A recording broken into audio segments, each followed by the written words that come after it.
Y dentro de la programación de Radio Ondas Misionera, presentamos su programa Nueva Esperanza, con el Dr. Raúl López Bergé, programa de edificación espiritual. Y ya ante ustedes su anfitrión, el Dr. Raúl López Bergé, en Nueva Esperanza.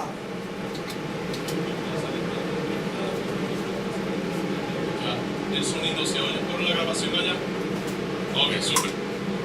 Es un placer estar de vuelta después de un tiempito que cogimos para hacer otro proyecto en los que estábamos envueltos. Yo soy el doctor Raúl López Bergé, oftalmólogo en Aguadilla, y por más o menos como un año o año y medio habíamos estado haciendo unos estudios acerca de profecía, acerca de la Biblia, acerca de distintos temas, y ahora quiero darle un ángulo un poquito distinto. Quiero hablar más acerca de qué podemos hacer en nuestro país para tener un mejor país.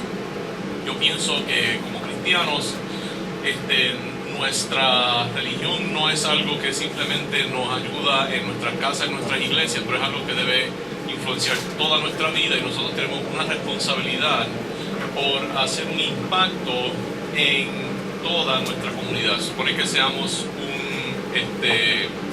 una luz, ¿verdad?, en nuestras comunidades.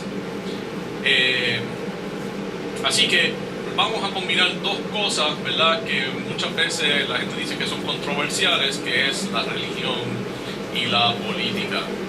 Quiero por un segundito para hacer un ajuste.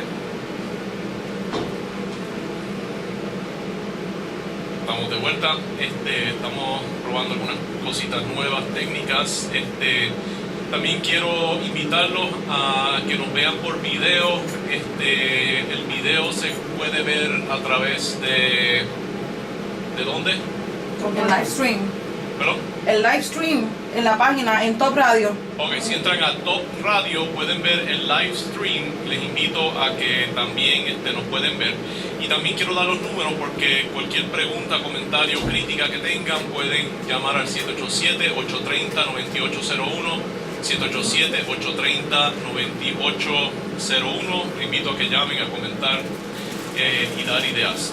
Pues quiero enfocarme un poquito en lo que está pasando, ¿verdad? Creo que todos sabemos lo que ha estado pasando esta última semana en Puerto Rico, pero yo quiero dar un poco de impresión acerca de la importancia de lo que ha estado pasando. Y quiero usar eso entonces, un trasfondo, ¿verdad?, no solamente para quejarnos, sino para discutir qué tenemos que hacer a largo plazo para resolver de una vez este problema que nos asedia desde hace muchos años y que se ha convertido en cierto sentido en una enfermedad endémica de nuestro país. Y son problemas que, a menos que nosotros no los resolvamos, vamos a seguir como un país de segunda categoría, cuando tenemos el potencial y debemos tener la meta de ser el mejor país del mundo, ¿verdad?, que nos está parando. Nunca debemos pensar que estamos, ¿verdad?, ¿cómo se llama?, predestinado, por ponerlo de esa forma, a ser un país de segunda categoría. Nuestra meta debe ser un país de primera categoría, ser el mejor país del mundo. Pues yo pienso que dos cosas se han unido para crear la crisis actual. Primeramente, y yo creo que las dos cosas se unieron para crear como una síntesis, como ¿verdad?, para una cosa alimentó a la otra para demostrar la seriedad de lo que está pasando. Cualquiera de esas dos cosas juntas, aisladas, no creo que hubieran creado, ¿verdad?, la crisis, el sentido de ¿verdad?, que hay en el pueblo, de que las cosas de verdad hay que hacer un cambio. Así que vamos a conectar esas dos cosas. Lo primero es que, comenzando hace algunas semanas, comenzaron a haber una serie de arrestos de altos funcionarios del gobierno de Rosselló por parte del FBI. Según lo que dicen los periódicos, un total de 6 oficiales, funcionarios, incluyendo 2 miembros del gabinete. De por sí creo que esto tomó por sorpresa a muchas personas, por lo menos aquellos que no están muy pendientes de las noticias. A mí me sorprendió un poco. Yo creo que es por lo menos por dos razones, ¿verdad? Que esto es algo un poco inesperado. Primero, que hasta ahora, ¿verdad?, no se habían dado muchas noticias negativas acerca de esta administración, ¿verdad? Sobre todo como que salió de momento. Pero la segunda es que en mi pensar, ¿verdad?, yo pienso que el gobernador tenía en la carga o el peso o la responsabilidad de probar que no había heredado alguna propensidad por repetir la corrupción rampante que ocurrió durante la gobernación de su padre, ¿verdad? Para ponerlo de esta forma, ¿verdad? Eso fue una administración, ¿verdad?, que aunque tuvo sus cosas buenas, pero también hubo mucha corrupción, ¿verdad? Pero mucha gente decía, bueno, el puertorriqueño es corrupto y eso siempre se va a dar, y básicamente no era culpa del gobernador. Pero el problema es que si eso volvía a pasar en esta administración, entonces ya no es un evento aislado, sino que es un patrón familiar, ¿verdad? Y yo creo que me sorprende que resultó ser de esa forma, en vez de, yo pienso que que hubiera habido un cuidado especial porque estas cosas no ocurrieran. Pero a pesar de todo eso, sí ocurrieron. Así que cuando sale toda esta red de corrupción, entonces la pregunta que el pueblo se hace es que ¿cuál es la relación entre esta corrupción y el primer mandatario? Y aquí hay tres posibilidades, ¿okay? Así que, ¿qué tiene que ver el gobernador con la corrupción? Puede haber tres cosas. Una es que él es un tremendo gobernante, y por mejor gobernador que uno tenga, va a haber gente corrupta en el gobierno, y el gobierno va a ser corrupto porque el puertorriqueño es corrupto, y no es culpa del gobernador, que era un gobernador bueno. Esa es una posibilidad. Está otra segunda posibilidad, y esa posibilidad es que la corrupción ocurre porque el gobernador es falto de experiencia, o quizás peor, incompetente, y no sabe cómo parar el problema. Tiene buenas intenciones, pero no tiene la habilidad que se necesita para parar ese problema. Pero entonces hay otra tercera posibilidad, y es que la corrupción existe porque el gobernador tiene un serio problema de carácter, o es corrupto en sí. Inicialmente yo pienso que el pueblo le atribuía la primera o la segunda posibilidad, una combinación de esas dos, al primer mandatario. Pensaban, bueno, el gobernador es un buen gobernador, pero joven, un poco inexperimentado, y está bregando con un problema que es bien difícil de bregar. Sin embargo, ahí es donde entonces entra la importancia de lo que se reveló en el chat.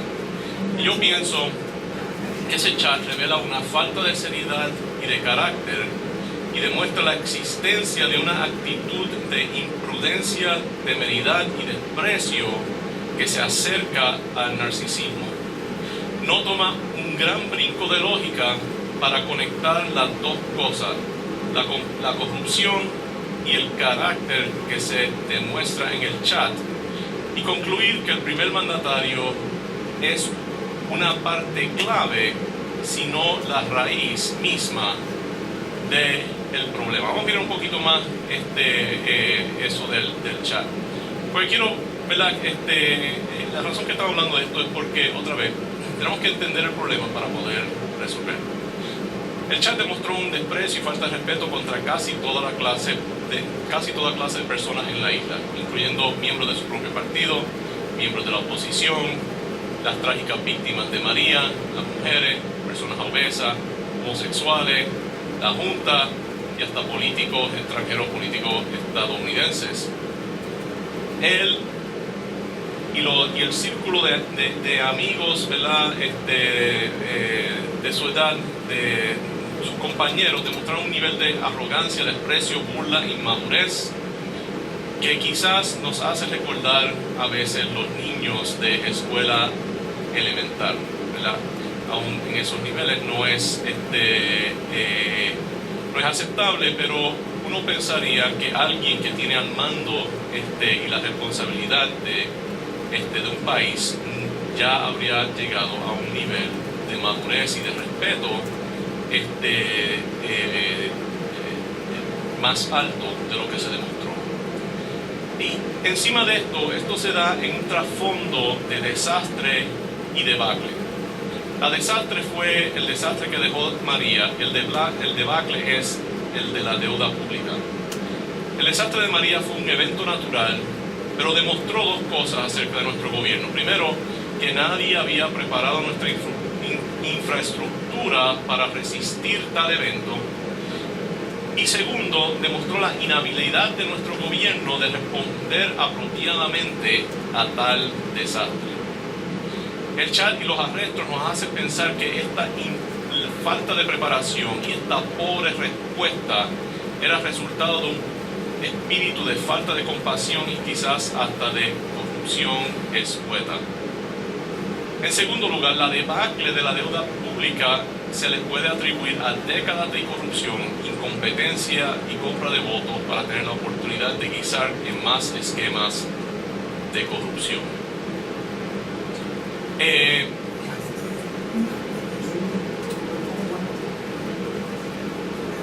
Entonces la pregunta que entonces tenemos que hacer es ¿por qué es que tenemos este tipo de problemas? Porque como estábamos hablando un poquito antes, esto no es la primera vez, y aunque aquí, ¿verdad?, hay unas cosas más marcadas, pero no es solamente esta administración que ha sido corrupta, ¿verdad?, o que ha sido incompetente.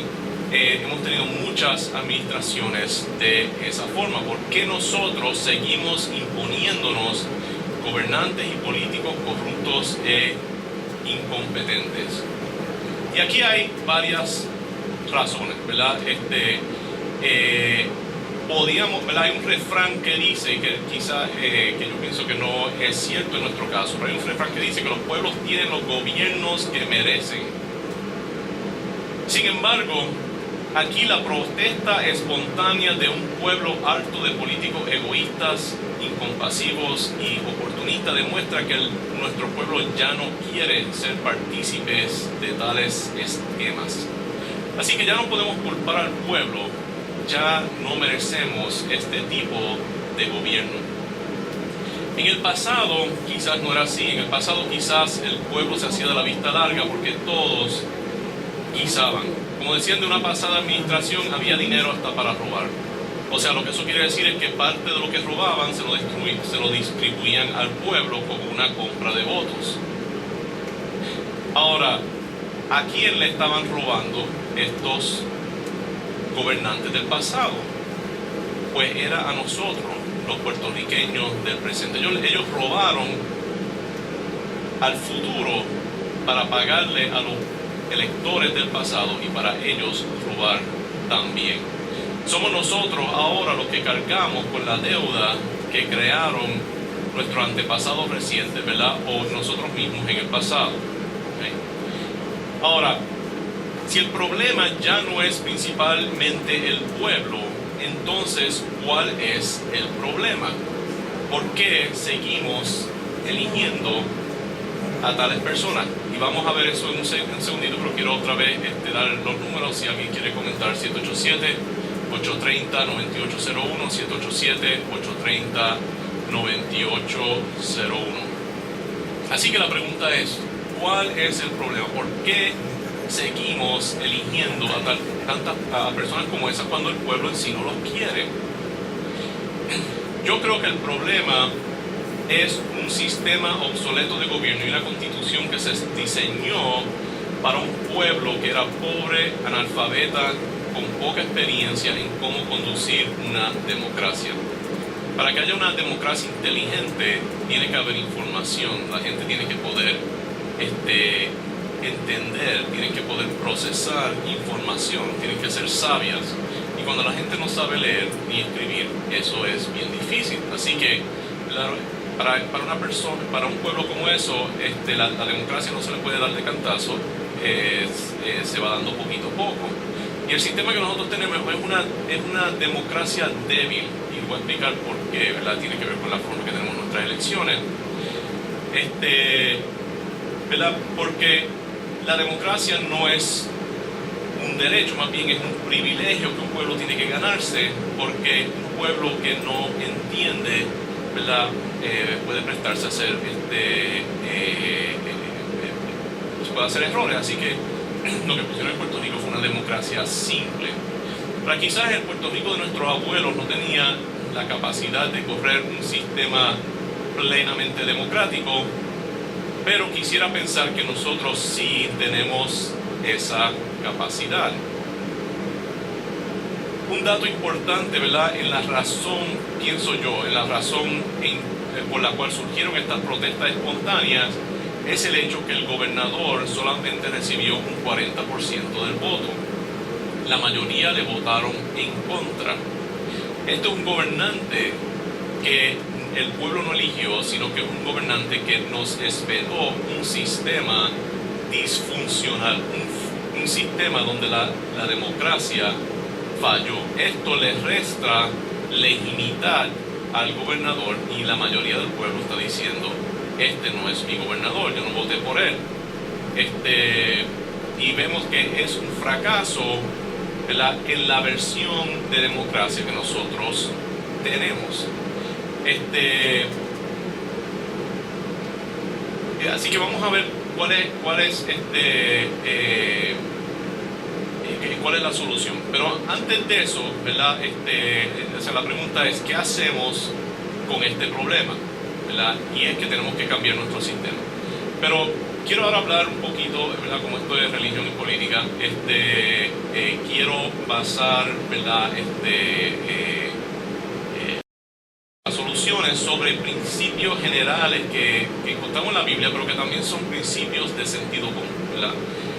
Si la Biblia es cierta, las cosas que dice van a ser cosas que hacen sentido, y que, ¿verdad?, quizás una persona pensante, ¿verdad?, y lógica pudiera llegar a esas mismas conclusiones, o por lo menos que sean defensibles, ¿verdad? Así que es instructivo mirar, ¿verdad?, el Antiguo Testamento. Es interesante que uno de los eventos más importantes, quizás el más importante, del Antiguo Testamento es el Éxodo. Interesante que el propósito del Éxodo era darle libertad al pueblo de Israel para que pudieran adorar a Dios. Y quiero leer unos pocos versículos de la Biblia para probar que eso es así. Éxodo 10, 3 al 4 dice: entonces vinieron Moisés y Aarón a Faraón y le dijeron: Jehová, el Dios de los hebreos, ha dicho así: ¿hasta cuándo no querráis humillarte delante de mí? Deja ir a mi pueblo para que me sirva. Dios quería sacar al pueblo de Israel de la esclavitud a la libertad para que le sirvan. Eso es bien importante. Para nosotros poder servir a Dios necesitamos tener libertad. En Éxodo 6, 5 al 8 dice así: asimismo yo he oído el gemido, y este es Dios, Jehová, hablándole a Moisés cuando se le apareció, ¿verdad?, en el arbusto ardiente. Decía así: asimismo yo he oído el gemido de los hijos de Israel, a quienes hacen servir los egipcios, y me he acordado de mi pacto. Por tanto dirás a los hijos de Israel: yo soy Jehová, y yo os sacaré de debajo de las tareas pesadas de Egipto, y los libraré de su servidumbre, y os redimiré con brazo extendido y con juicio grande, y os tomaré por mi pueblo, y seré vuestro Dios, y vosotros sabréis que yo soy Jehová vuestro Dios, que os saco de debajo de las tareas pesadas de Egipto, y os meteré en la tierra por la cual alcé mi mano, jurando que le daría a Abraham, a Isaac, a Jacob, y yo os la daré por heredad.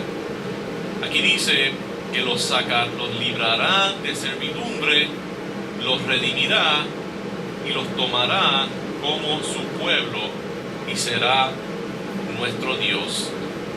Así que, otra vez, la libertad se asocia con la habilidad de servir a Dios. El servicio de Dios es la verdadera libertad. Así que vemos, ¿verdad?, que la libertad es una herramienta importante, o podemos decir esencial, para servir plenamente a Dios, ¿verdad? No es, podemos servir a Dios aun si no somos libres, pero podemos servir a Dios mejor cuando somos libres. Es interesante que también el Nuevo Testamento habla de que después de las persecuciones bajo Saúl, ¿verdad? Que después fue Pablo, pero Saulo, que después fue Pablo, hubieron, eso purificó la iglesia, pero después dice hubo paz, ¿verdad? Y entonces Dios multiplicaba a la iglesia. Era el periodo de paz y libertad que se multiplicó la iglesia.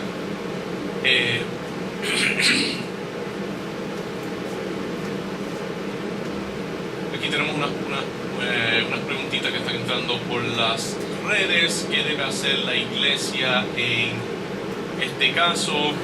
Y gracias Orlando Figueroa por esa pregunta. Y Margarita aquí nos dice que si yo pienso que viene algo para el país, viendo que el gobernador no quiere moverse, ¿qué puede pasar? Yo pienso que la iglesia, ¿verdad? La iglesia creo que debe requerir la justicia. O sea, nosotros, ¿verdad? Cuando nosotros debemos ir en contra del pecado, ¿verdad? Cuando Herodes tomó a su a la esposa de su hermano, ¿verdad? Como esposa, que fue lo que hizo con el Bautista. Con el Bautista fue y dijo, mira, no es lícito que tú tengas tu nuera, no tu cuñada, la esposa de tu hermano. Y de esa misma forma yo pienso que la iglesia debe mandar un mensaje, y una manera efectiva de mandar ese mensaje es participar en las protestas, en las marchas, ¿verdad? Después que se haga en una forma tranquila y pacífica y no violenta, yo creo que eso es algo bien efectivo, ¿verdad? La iglesia marchó en el pasado, pro familia. Yo participé en una de esas marchas y yo creo que fue algo bien pacífico y creo que tuvo, ¿verdad? Algún efecto. Así que yo creo que nosotros debemos mandar un mensaje que eso está mal, ¿verdad? Y que una persona que hace esas cosas no merece ser gobernador, porque la cosa es que el gobernador debe ser alguien que está fuera de reproche. En cierto sentido, ¿verdad? Como cristianos, el liderato de la iglesia tiene unos requisitos, que tiene que ser una persona ejemplar, y también yo creo que los líderes de nuestro país también deben ser personas ejemplares, ¿verdad? Obviamente no van a ser perfectos, pero definitivamente no deben ser personas que son más inmaduras ¿verdad? Y tienen más falta de carácter que la persona típica en nuestro país. En cuanto a lo que yo pienso que va a pasar, ¿verdad? No me gusta predecir el futuro, pero sí lo que yo puedo decir es que yo creo que esto nos está dando a nosotros una oportunidad, ¿verdad?, de hacer una diferencia. Y por eso ¿verdad? Estoy en la radio y voy a presentar unas ideas. Yo creo que esto demuestra, ¿verdad?, que el cristiano debe prestarle más atención a lo que está pasando en nuestro gobierno y debe participar más, ¿verdad? Debe postularse para puestos. Nosotros somos los que tenemos que limpiar, ¿verdad? Muchos cristianos dicen ¿verdad? La política es sucia, el cristiano no debe meterse. Pero ¿qué somos nosotros? Nosotros somos la sal. ¿Y para qué se usa la sal? La sal se usa para limpiar, ¿verdad? Lo que estamos diciendo es, el jabón está diciendo, yo no quiero limpiar el baño porque me ensucio, cuando nosotros somos el jabón, ¿ves? Pues entonces, ¿qué clase de país vamos a tener? Un país sucio. El jabón no quiere limpiar.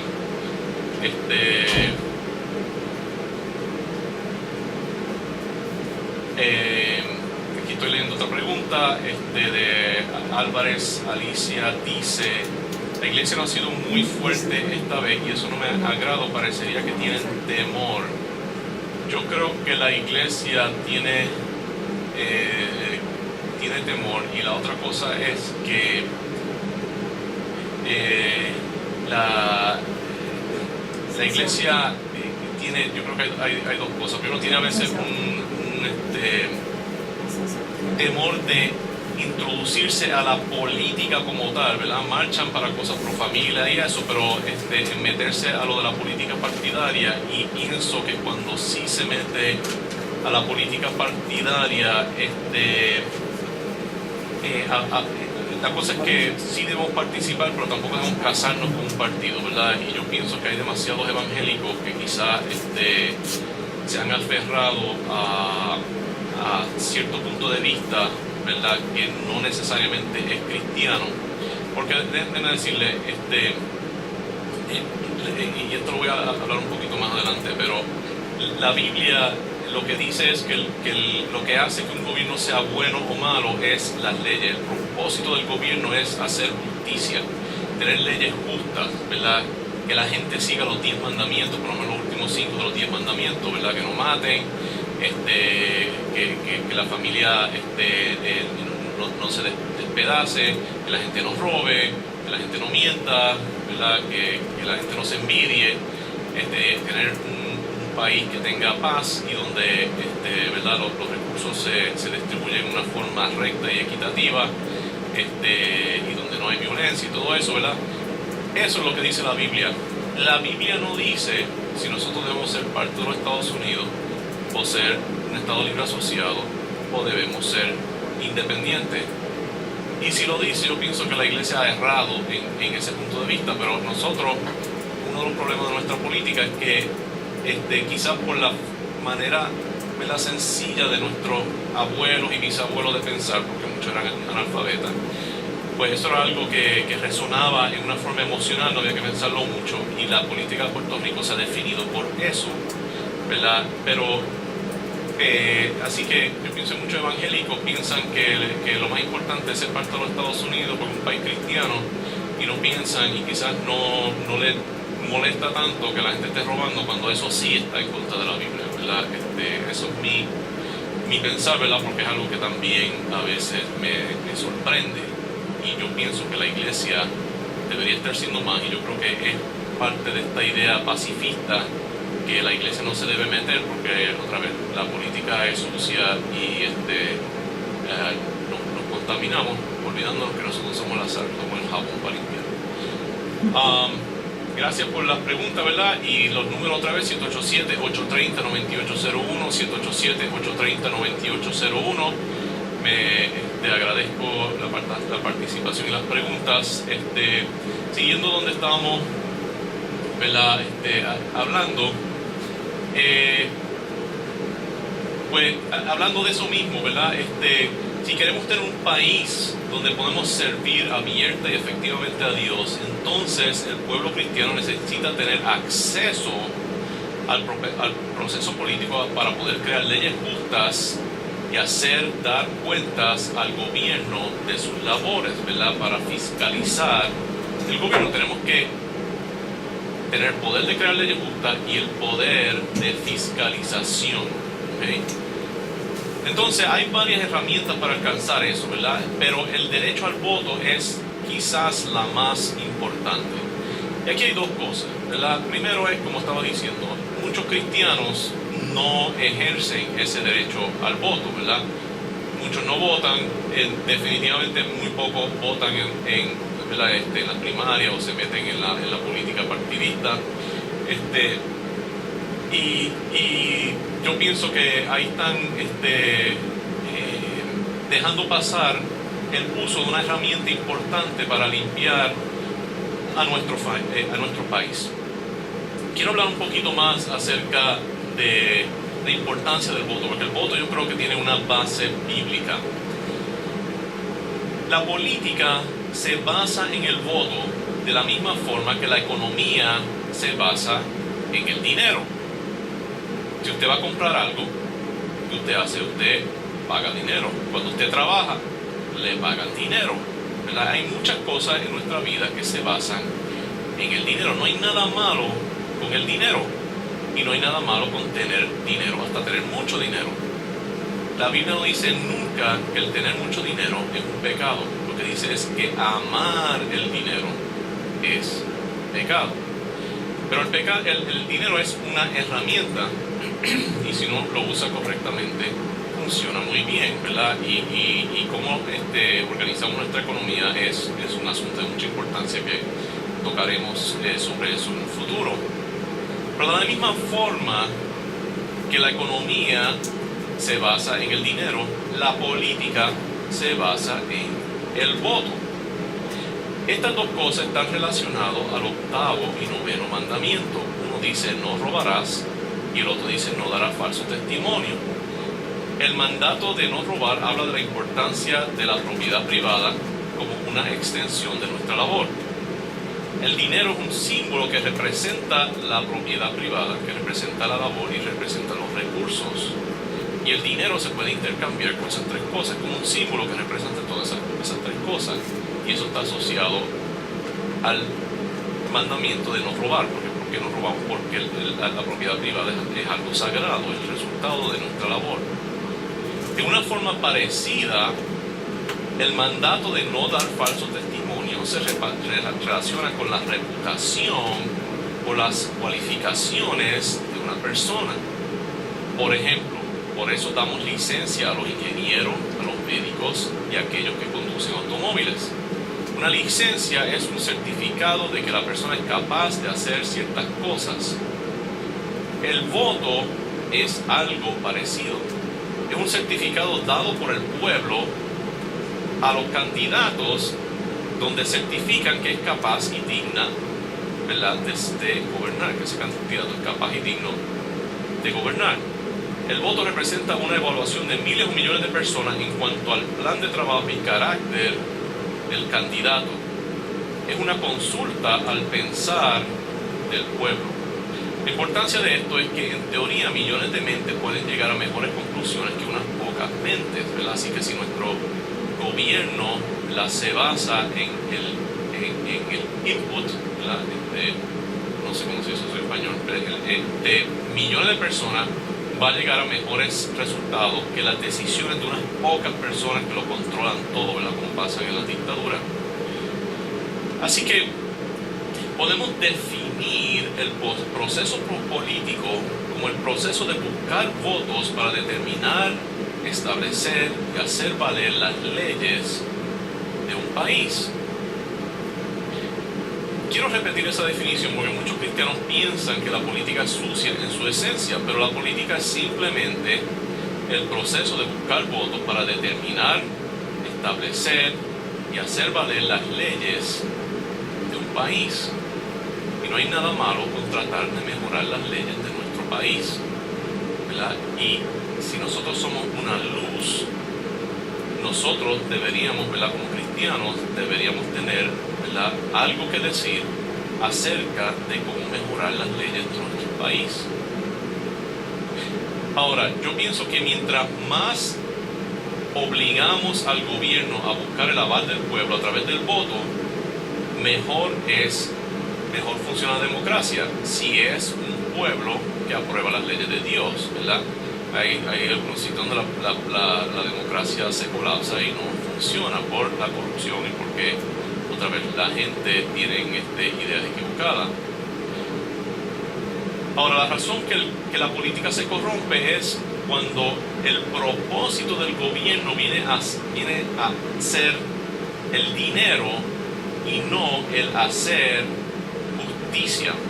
Y es un problema porque el gobierno debe asegurar que los recursos, ¿verdad?, y del país se distribuyen de una forma equitativa, pero no debería ser el repartir dinero a todo el mundo, ¿verdad?, porque de quién viene ese dinero hay que quitárselo a alguien y eso es robar, ¿verdad? Así que, otra vez, el propósito de hacer justicia, rectitud, ¿verdad? Que a veces confundimos la justicia con justicia social y otras cosas, pero la idea de rectitud, ¿verdad?, según las leyes de la moral que se encuentran en la Biblia. Ahora, hay unos cuantos problemas en Puerto Rico asociados con la manera en la cual nosotros usamos el voto. Quiero empezar a discutir uno de estos, quizás no voy a poder terminar porque está acabando el tiempo. Pero quiero empezar por el que se asocia al problema que tuvimos recientemente, ¿verdad?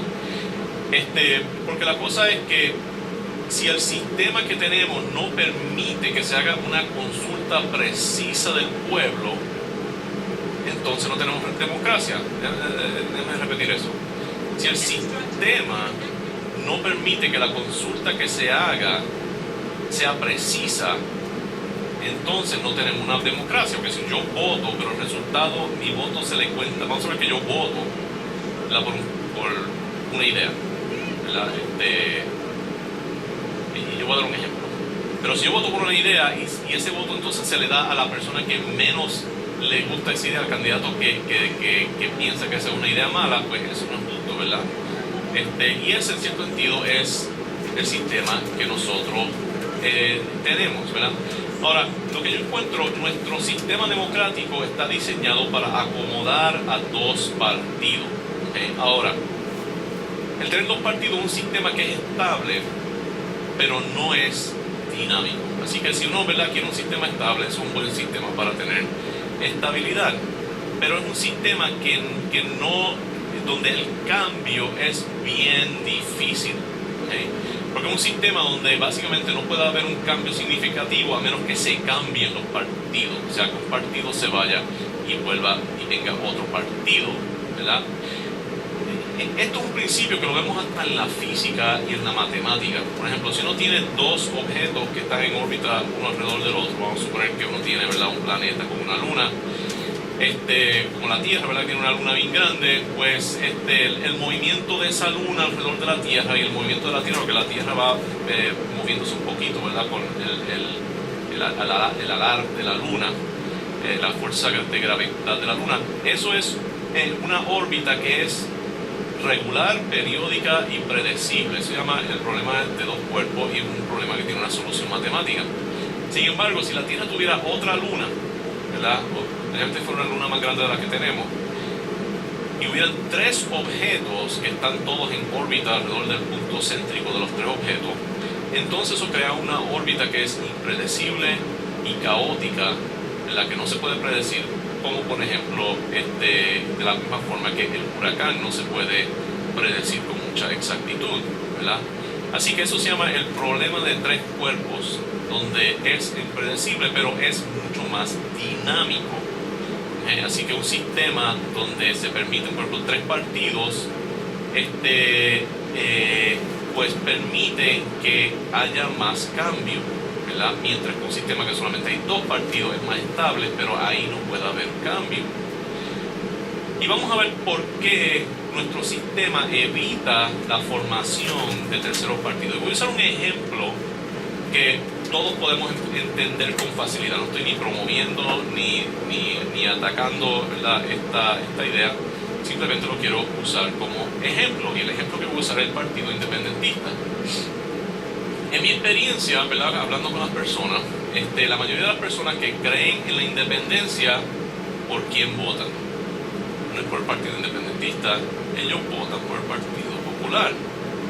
La razón es que si los independentistas votan por el Partido Independentista, lo que están haciendo es diluyendo el voto antiestadista y le quitan votos al partido más similar, al Partido Estado Librista, al Partido Popular, y entonces hace que el Partido Estadista gana.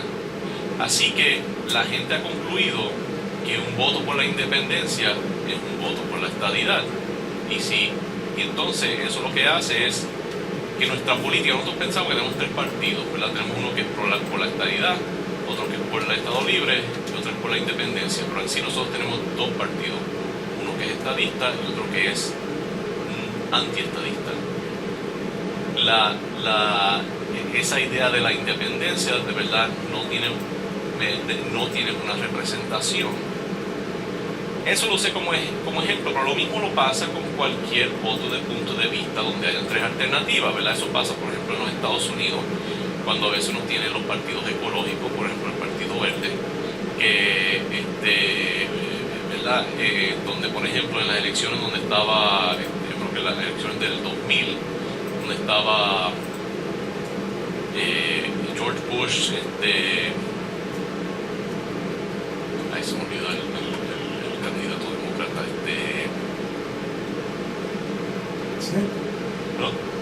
¿Quién? No era Clinton, era Al Gore. Estaba George Bush, Al Gore y Ralph Nader.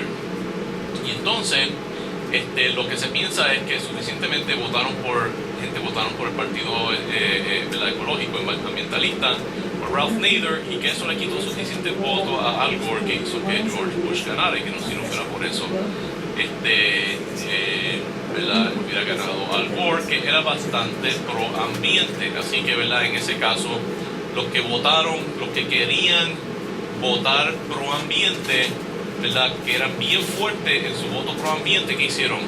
Causaron la elección de alguien que eso le importaba menos, ¿verdad? De los tres candidatos, el voto por Ralph Nader, que era el más ambientalista, resulta en que ganara el menos ambientalista, ¿verdad? Así que vemos, eso se llama en inglés, se llama el spoiler effect, ¿verdad? Donde esos terceros partidos que quieren hacer una diferencia, lo que hacen es que resulte que gane el partido opuesto. ¿Okay? Ahora, hay varias alternativas, ¿verdad? O varias soluciones a este problema, ¿verdad? Ahora, pero hay unas cuantas preguntas que se han hecho, y quiero ¿verdad? Y también algunas oraciones por salud y por otras cosas que vamos a hacer en unos momentos. Pero quiero hablar un poquito más acerca de las cosas que podemos hacer, pero quiero que entendamos que esto es, ¿verdad? No importa los puntos de vista que apoyemos o no apoyemos, pero si queremos tener un sistema democrático, el hecho de que se le atribuya el voto, que si uno vota por una idea, ese voto entonces se le atribuya a la persona de la que más se opone a esa idea, ¿verdad? Es primero una injusticia y segundo es un fallo en la democracia. ¿Entienden eso? O sea, aunque quizás, ¿verdad?, muchos cristianos quieren que la independencia gane, pero el que alguien vote por la independencia y cause que ganen los estadistas, eso es injusto. Quien vote por un ambientalista y gane la persona que menos le importa el ambiente, como en Estados Unidos, eso es injusto, ¿verdad? Eso es un fracaso y un fallo de la democracia. Y la cosa es que en Puerto Rico, ¿verdad?, tenemos que empezar a pensar no solamente en el estatus, sino en qué leyes, ¿verdad?, y cómo nosotros vamos a correr nuestro país y nuestro gobierno, ¿verdad? Pero para que esas ideas, ¿verdad?, puedan tener un chance de hacer un impacto, primero tenemos que cambiar este sistema donde una idea nueva que sale, el primer resultado va a ser básicamente, o sea, le estamos dando, es como si tú le dieras un martillo, ¿verdad?, o una pistola, ¿verdad?, en una guerra, y los soldados del grupito más pequeño, todas las pistolas te disparan al contrario. Cada vez que tú tratas de disparar a otra persona, te disparas en la cara. ¿Ves? Eso es el sistema que nosotros tenemos. Un voto por estas ideas básicamente te dispara en la cara y te mata y le da el voto al punto de vista contrario. Así que para que podamos hacer un cambio en Puerto Rico, podamos introducir nuevas ideas, nuevas formas de pensar, nuevas soluciones a nuestros problemas, primero tenemos que tener un sistema que responda, ¿verdad?,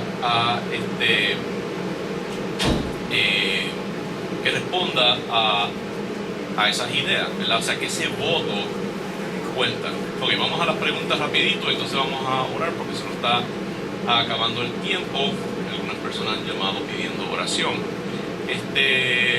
Ramón Santiago pregunta: ¿usted cree que un hombre o mujer cristiano podría ser un buen gobernante? Bueno, sí, yo creo que sí, porque la Biblia dice que el gobernante es un ministro de Dios. ¿Y quién puede ser un mejor ministro de Dios? Creo que eso está en Romano, no me recuerdo exactamente la cita.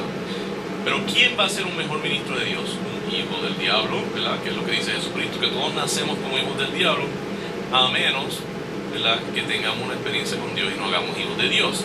O un hijo de Dios. ¿Quién va a ser un mejor ministro de Dios?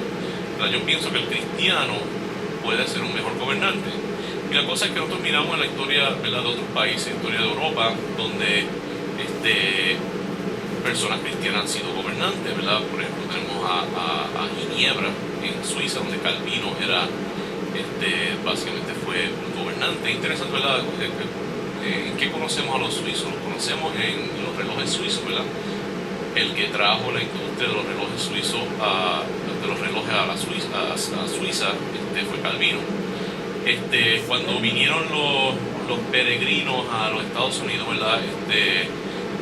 Eso fue una iglesia en Inglaterra que decidió que ellos iban a empezar un país nuevo y se tiraron, ¿verdad?, a una costa de donde no había nada. La mitad de las personas murieron, pero esa iglesita, ¿verdad?, que eran como de 300 miembros, tuvo un impacto que todavía estamos sintiendo, ¿verdad? Y ellos querían gobernarse ellos mismos como cristianos, empezar un país cristiano, un país donde todos pudieran vivir en armonía, ¿verdad? No eran solamente cristianos, porque ellos vieron mucha gente que eran parte de esa iglesia y buscaron, ¿verdad?, fondos y dinero y básicamente establecieron una ciudad.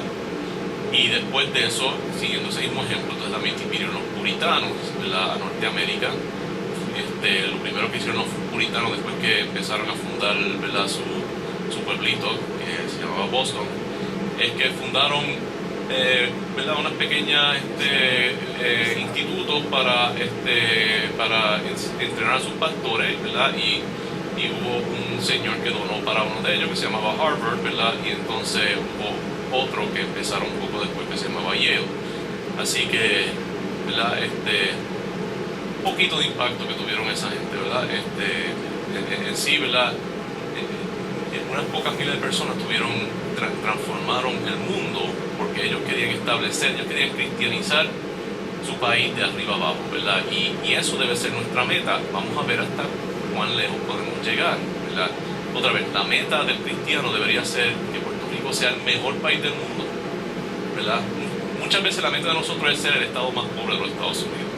Eso no debe ser así. Nosotros debemos ser el mejor país del mundo. La meta de nosotros no es ser como el estado más pobre de los Estados Unidos, debe ser mejor que el mejor estado de los Estados Unidos. ¿Por qué no? ¿Verdad? ¿Cómo hacerlo? Está en la Biblia. Es simplemente necesitamos voluntad, pienso yo. Así que vamos a leer algunas peticiones. Judith Ramos pide oración y salud por ella y sus hijos. Freddy Nieves pide también oración por salud. Corpus Aldarondo, que creo que lo conozco, piden oración y salud y por sus finanzas. María Acevedo Isabela pide oración por sus hijos y sus nietos. Daniel Rodríguez pide oración y liberación. Luis Mercado pide oración por su familia. Canito Ruiz en Cobos pide oración por su familia también. Lucy y Rubén piden oración por un sobrino que está enfermo y por sus hijos. Y Edwin Nieves de Isabela pide oración por su hijo y por sus nietos. Vamos a orar.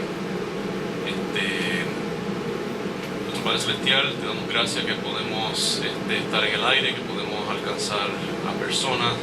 Pido que podamos hacer una diferencia, que este programa tenga impacto, que nosotros como cristianos nos levantemos y que seamos esa luz y esa sal que se supone que nosotros seamos, sabiendo que si no somos la sal, lo que pasa con la sal que no es salada es que la tiran en medio de la calle para pasarle por encima, que pienso que es la persecución, y eso no es algo que queremos. Te pido por todas estas peticiones que se han mencionado, por las peticiones de salud, que tú obres en esas vidas, que tú demuestres que eres un Dios de poder, que contestas oraciones, además que eres un Dios que nos das la fortaleza para pasar a través de la tribulación. Sabemos que la tribulación es una parte integral de la vida cristiana y que nos ayuda a ser más fuertes, nos purifica. Te pido que eso sea el resultado de todos estos problemas de salud, pero que tú también obres y que quites esa carga cuando sea el tiempo apropiado y sea tu voluntad. voluntad y demuestres al mundo que tú eres un Dios de poder. También te pido por los hijos y los nietos que se mencionaron. Sabemos que eso siempre es una petición que uno tiene como padre y abuelo, y te pido que obren esas vidas, les des sabiduría a los padres y a los abuelos de poder tener el impacto necesario, que tengan la sabiduría de saber cuándo hablar, cuándo no hablar, qué decir, cuándo pasar tiempo con los hijos, para poder ser buenos ejemplos, y que nuestra descendencia, nuestra cría sean gente que sean siervos ejemplares tuyos, personas decentes, personas de provecho, personas que sean como tú, que sean una buena representación de Jesucristo aquí en la tierra, y que a través de esas buenas obras, ese ejemplo, y desde nuestras familias, que sean familias íntegras y saludables, que el mundo vea eso y diga, eso es lo que yo quiero para mi vida. Te pido por aquellos que tienen problemas, que les des ideas, les des disciplina si es necesario, que les des oportunidades, y que le des la fortaleza para trabajar si es la situación, o que nos ayude en esta situación. No sabemos cuáles son, pero sabemos que si seguimos tus reglas, que hay bendiciones de todo tipo, incluyendo recursos para poder servirte aún más. Y te damos gracias por las tremendas bendiciones que tú nos has dado, por nacer aquí en Puerto Rico, un país de paz, un país desarrollado. Te pido por las manifestaciones que pienso que son importantes, que el mensaje llegue, que haya un cambio en esta isla, que sea el comienzo de un cambio nuevo, junto con el huracán que tú permitiste que pasara, que también es un proceso de limpieza. Pero te pido que controles a aquellos que quieren dañar las manifestaciones con violencia o con delito, que sea algo pacífico, pero que como quiera mande un mensaje al mundo que nosotros no avalamos este tipo de gobierno, estos pecados que están cometiendo nuestros líderes, esta filosofía anticristiana de avaricia y de materialismo que representa mucho de nuestros líderes, y que esto sea un ímpetu para que nosotros estemos dispuestos a hacer limpieza y tengamos el ideal de ser una ciudad asentada en un monte, que seamos una luz al mundo, y que nuestra influencia como cristianos brille en todas las áreas de nuestra sociedad. En nombre de nuestro Dios. Amén. Hemos presentado su programa Nueva Esperanza con el Dr. Raúl López Berqué, programa de edificación espiritual. No se pierda la próxima semana otro programa similar, y dejamos en el aire una nueva esperanza para que nos sintonice la próxima semana. Dios te bendiga poderosamente.